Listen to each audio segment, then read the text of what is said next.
আসসালামু আলাইকুম everyone, welcome back to my another video. তো আপনারা কিভাবে একটি সিভি তৈরি করতে পারবেন? তো ফার্স্টে আপনারা লিখবেন কারিকুলাম ভিটা। লেখার পর নিচের দিকে আসবেন। সো আপনারা ফন্ট রাখবেন সর্বোচ্চ 14। ওকে, 14 ফন্ট। একটি টেবিল নিয়ে নেবেন, যে টেবিলে দুইটি কলাম হবে। সরি, আমরা এবার পর আমরা মাঝখানে যে রোটা আছে সেটাকে আমরা ছোট করে দেবো টেনে। ওকে, এবং টেবিলের বর্ডারগুলো আমরা হাইড করে দেবো। তো টেবিল থেকে নো বর্ডার দিয়ে দেবো। ফার্স্ট আমরা লিখবো হচ্ছে নাম, নেম। নামটি লিখে দিবেন।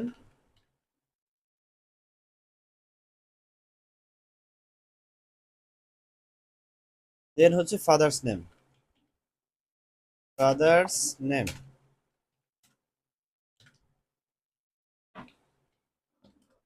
এরপর হচ্ছে মাতার নাম, মাদার্স নেম, মাদার্স নেম।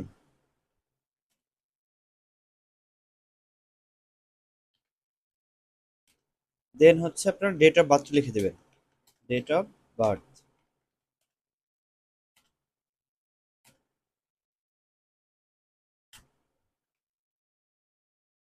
তারপর দিবেন হচ্ছে প্রেজেন্ট অ্যাড্রেস, প্রেজেন্ট অ্যাড্রেসটি দিয়ে দিবেন। ভিলেজ, তির্তা, পোস্ট অফিস, সহবতপুর, থানা নাগারপুর, ডিস্ট্রিক্ট টাঙ্গাইল। এরপর হচ্ছে আপনার পার্মানেন্ট অ্যাড্রেস, পার্মানেন্ট অ্যাড্রেস। ওকে, সো আমরা লাইন স্পেসিংটা আমরা 1.15 রাখবো। ওকে, তো অ্যাড্রেস যেহেতু সেম, এটা কপি করে বসিয়ে দিলাম। এবার দিবেন হচ্ছে ন্যাশনালিটি, ন্যাশনালিটি এটা হচ্ছে বাংলাদেশি, বাংলাদেশি। এরপর হচ্ছে রিলিজিয়ন, রিলিজিয়ন মানে হচ্ছে ধর্ম, ইসলাম। Okay, marital status, marital status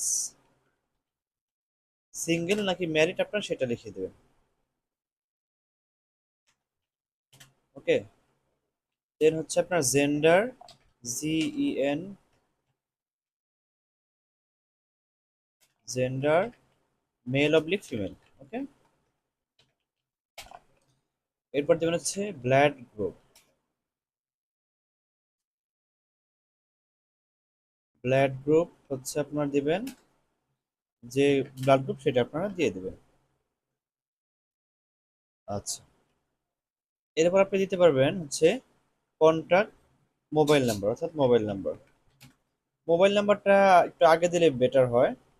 তো আমরা একটু আগে করে দিই। আমরা হচ্ছে অ্যাড্রেসের পর আমরা ফোন নাম্বারটি বসিয়ে দেবো।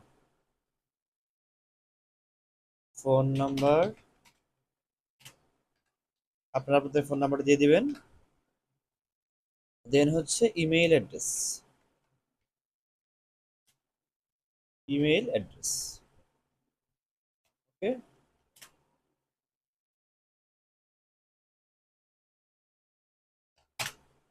আচ্ছা। তো এরপর আমাদের যেটা করতে হবে,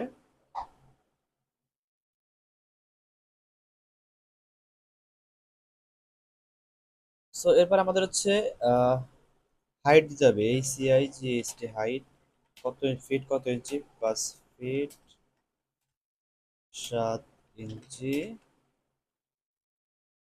ওয়েট দিয়ে দিলাম 70 কেজি। ওকে, তো এই হচ্ছে মোটামুটি আমাদের ইনফরমেশনের তথ্যগুলো হয়ে গেছে। এরপরে সামনে হচ্ছে এডুকেশন কোয়ালিফিকেশন। ওকে, এডুকেশনাল কোয়ালিফিকেশন, কোয়ালিফিকেশন। সো আমরা একটি টেবিল নিব, যে টেবিলে আমাদের 5টি কলাম হবে। তো ফার্স্ট আমরা লিখবো হচ্ছে এক্সাম নেম, দেন হচ্ছে আমরা লিখবো রেজাল্ট। আচ্ছা, রেজাল্ট একটু পরে দিই আমরা। এটা হচ্ছে গ্রুপ, দেন হচ্ছে বোর্ড, দেন হচ্ছে পাসিং ইয়ার, এবং লাস্ট হচ্ছে রেজাল্ট। এক্সাম নেম ফার্স্ট আমরা দিব এসএসসি, গ্রুপ দিব, বোর্ড দিব, পাসিং ইয়ার দিব, রেজাল্ট দিব। রেজাল্ট দিব হচ্ছে কিভাবে দেখেন একটু, আউট অফ, এটা আমরা একটু উল্লেখ করে দেবো যে আউট অফ কত ছিল সেটা। আমরা চাইলে এই ঘরগুলো একটু ছোট করে দিতে পারি, এত বড় ঘর লাগবে না। আপনি চাইলে মাঝখানে আরেকটি ঘর অ্যাড করতে পারবেন, ইনস্টিটিউট নেম দিতে পারবেন। ওকে, এগুলো একটু ছোট করে দিয়ে আমরা একটা হচ্ছে কলাম ড্র করে মাঝখানে বসিয়ে দিব ইনস্টিটিউট নেম।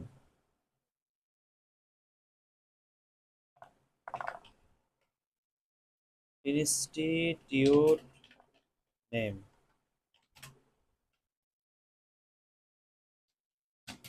নয়ন খান মেমোরিয়াল স্কুল। আচ্ছা, এরপর হচ্ছে HSC group science, board Dhaka, passing এর 2020, ঢাকা কলেজ।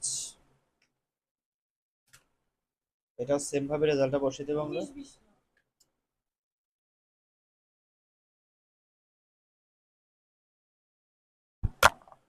ওকে, সো এই হচ্ছে মোটামুটি এসএসসি এবং এইচএসসি তথ্যগুলো হয়ে গেল। এরপর হচ্ছে আমরা লাস্টে যে যদি আরো কিছু থাকে সেটা আমরা অ্যাড করে দিতে পারবো। তো এরপর হচ্ছে আমরা যেটা করবো সেটা হচ্ছে এক্সপেরিয়েন্স। ওকে, ওয়ার্কিং এক্সপেরিয়েন্স, এটা কিন্তু খুব ইম্পর্টেন্ট, যদি থাকে দিবেন, না থাকলে দরকার নেই। Working experience. আচ্ছা, তো ফার্স্ট আমরা লিখবো হচ্ছে কোম্পানি নেম, কোম্পানি নেম। তো কোম্পানি নামটা আমরা লিখে দিব, আপনার যেটা জব করছেন সেটা লিখে দিবেন। আমি একটা লিখে দিলাম। আপনার ডেজিগনেশনটি লিখে দিবেন, ডেজিগনেশন মানে হচ্ছে পদবি, আপনি কোন পদে কাজ করেছেন সেটি লিখে দিবেন। আচ্ছা, এরপর হচ্ছে ডিউরেশন, আপনি কতদিন কাজ করেছেন সেটা, ডিউরেশন। লাইক আমি দিলাম 6 মান্থ। ওকে, এরপর হচ্ছে আপনার দিবেন হচ্ছে সিগনেচার অ্যান্ড ডেট, সিগনেচার, আর এই পাশে হবে একটি ডেট। আচ্ছা, এবার এই হচ্ছে মোটামুটি আমাদের জাতীয় সিভি হয়ে গেছে। এবার আমরা যেটা করবো সেটা কন্ট্রোল এ দিয়ে অল সিলেক্ট করে আমরা এটা হচ্ছে স্পেসিং গিয়ে আমরা রিমুভ স্পেস আফটার প্যারাগ্রাফ করে দিয়ে দেন হচ্ছে আমরা লাইন স্পেস দেবো 1.15। ওকে, তো দিলে হয়ে যাবে। তো আমাদের এটা স্বাক্ষরের জন্য একটু জায়গাটা বেশি রাখতে হবে, আমরা এটা এন্টার দিয়ে দিলাম। যেমন হচ্ছে আমরা এগুলো বোল্ড করে দেবো, যেমন এই জায়গাটাতে এডুকেশন কোয়ালিফিকেশনটা আমরা বোল্ড করে দিয়ে একটু মিডল করে দিতে পারি, তাহলে ভালো দেখাবে, সুন্দর দেখাবে। ওকে, তো মিডল করে দিলাম। দেন হচ্ছে আমরা ওয়ার্কিং এক্সপিরিয়েন্সটা আমরা বোল্ড করে মিডল করে দেবো, সেন্টার অ্যালাইন করে দেবো। ওকে, সো এই হচ্ছে মোটামুটি আমাদের সিভিটা রেডি হয়ে গেছে। তো আমাদের এবার সিভিতে একটি ছবি বসাতে হবে, ছবিটা আমরা উপরে বসিয়ে দেবো। আচ্ছা, সো আমরা ছবি নেওয়ার জন্য একটি শেপ নেব। ওকে, সো ইনসার্ট থেকে শেপ নিলাম। তো শেপ নিয়ে আমরা এই জায়গাতে একটা ছবি বসিয়ে দেবো। সো একটি শেপ নেওয়ার পর শেপের উপর ডাবল ক্লিক করার পর শেপ ফিলে যাব, পিকচারে যাব। দেন হচ্ছে আপনি যে পিকচারটা অ্যাড করবেন সেই পিকচারটা এই জায়গাটাতে বসিয়ে দিবেন। সো লাইক আমি এই পিকচারটা দিলাম, দিয়ে হচ্ছে ইনসার্ট দিলাম। তো পিকচারটা চলে আসছে, আমরা শেপ আউটলাইন থেকে আমরা নো আউটলাইন করে দেবো, তাহলে হয়ে যাবে। ওকে, দেখতে পাচ্ছেন তো পিকটা চলে আসছে। তো এই হচ্ছে আমার মোটামুটি একটা সিবি হয়ে গেছে, জাতীয় সিবি। সো আপনারা যদি সিবি করতে চান অবশ্যই এই সিবিটা দেখে করতে পারবেন, এবং যদি কারো সিবি ফরম্যাটের প্রয়োজন হয় আমাকে হোয়াটসঅ্যাপে নক দিবেন, ডেসক্রিপশন বক্সে হোয়াটসঅ্যাপ লিঙ্ক দেওয়া থাকবে। এবং ভিডিওটি বেশি শেয়ার করে দিবেন, লাইক কমেন্ট করবেন। সো ধন্যবাদ সবাইকে সম্পূর্ণ ভিডিওটি দেখার জন্য।